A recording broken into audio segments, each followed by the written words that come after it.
टक्कर में कौन मारेगा बाजी। नमस्कार, द पेन डाउन में आपका स्वागत है। मैं हूं पीयूष त्रिपाठी। ये सवाल इसलिए क्योंकि देश की एक लोकसभा सीट ऐसी है जहां दो हाई प्रोफाइल महिलाएं एक दूसरे के सामने चुनाव के मैदान में हैं, जिसमें एक विदेश में पढ़ी लिखी बैंकर है तो दूसरी एक चर्चित राज्य की विरासत को संभालने वाली महारानी। इन दोनों के आमने सामने आने से इस सीट का चुनाव दिलचस्प हो गया है। इस मामले को विस्तार से समझने के लिए देखते हैं ये खास रिपोर्ट। कुछ समय पहले लोकसभा ने कैश फॉर क्वेरी केस में तृणमूल कांग्रेस की सांसद महुआ मोइत्रा की संसद सदस्यता रद्द कर दी थी।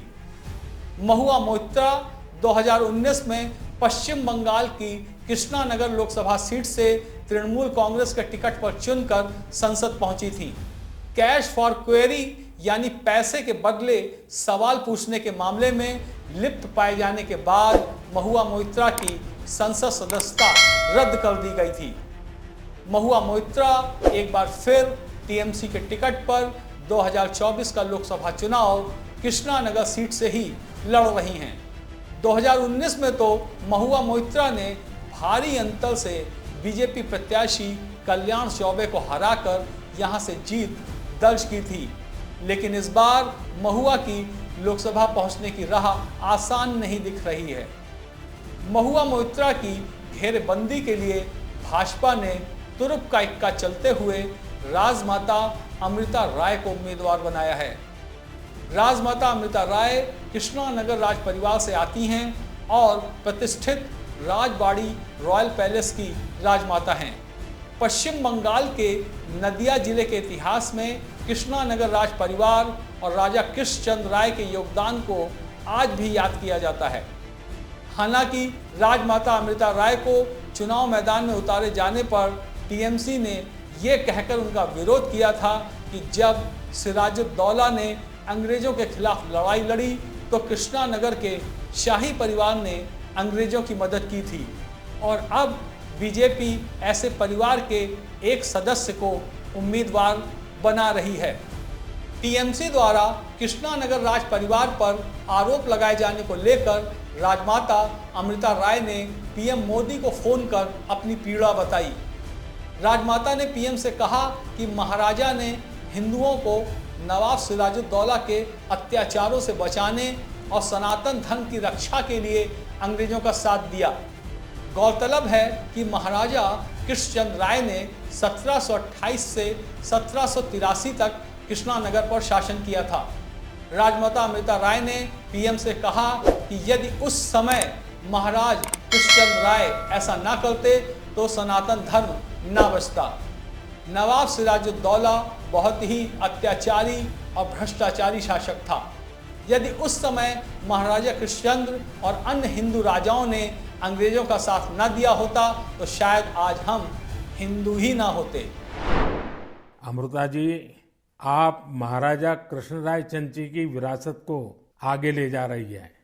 एक बात आपको हम शेयर करना चाहेंगे, हम क्या कह सकते हैं? जी जी जरूर, मुझे अच्छा लगेगा।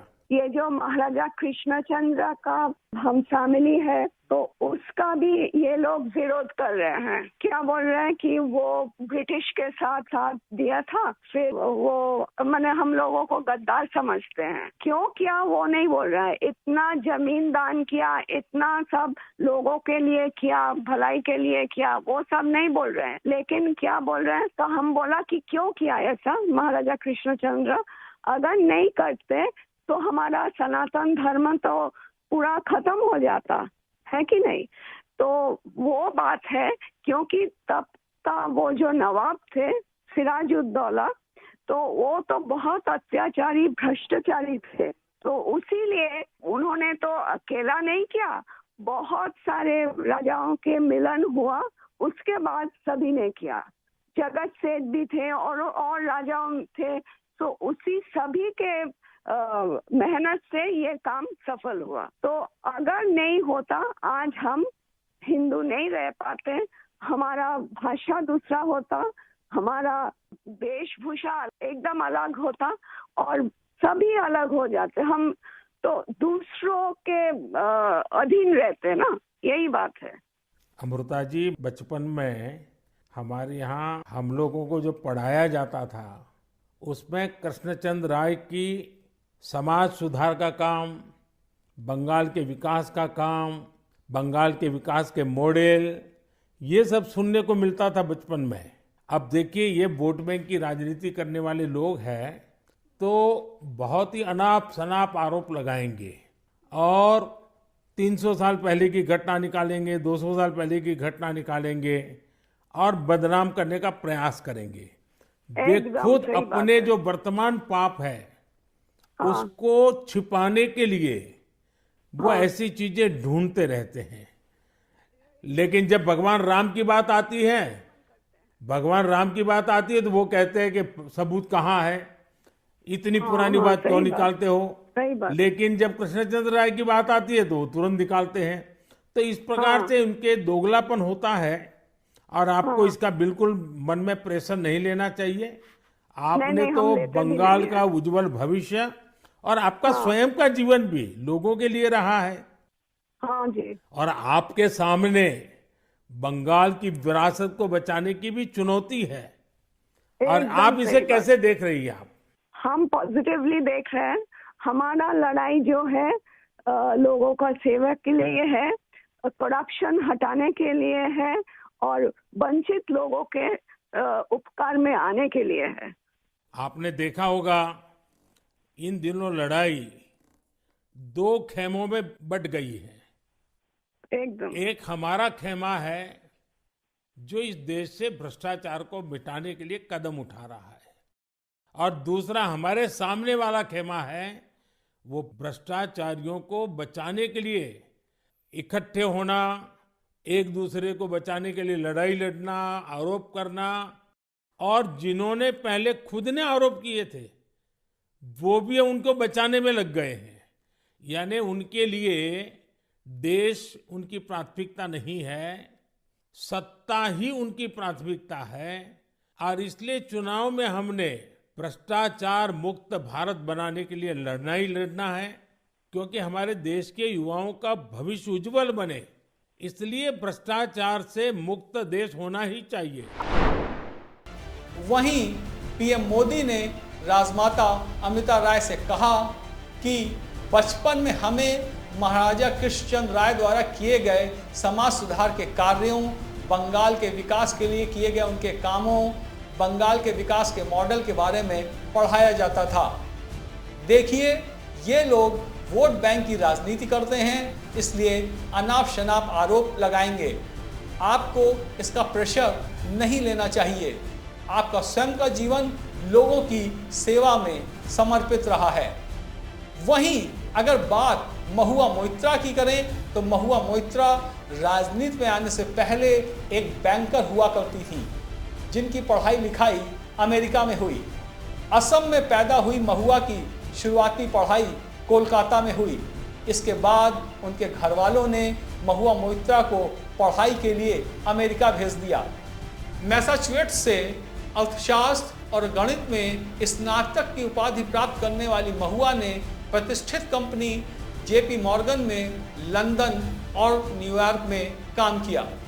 करोड़ों के वेतन पर काम कर रही महुआ राजनीति में आना चाहती थी, इसलिए 2009 में नौकरी छोड़कर वापस भारत लौट आई और कांग्रेस की सदस्यता लेकर राहुल गांधी की कोर टीम में काम करने लगी।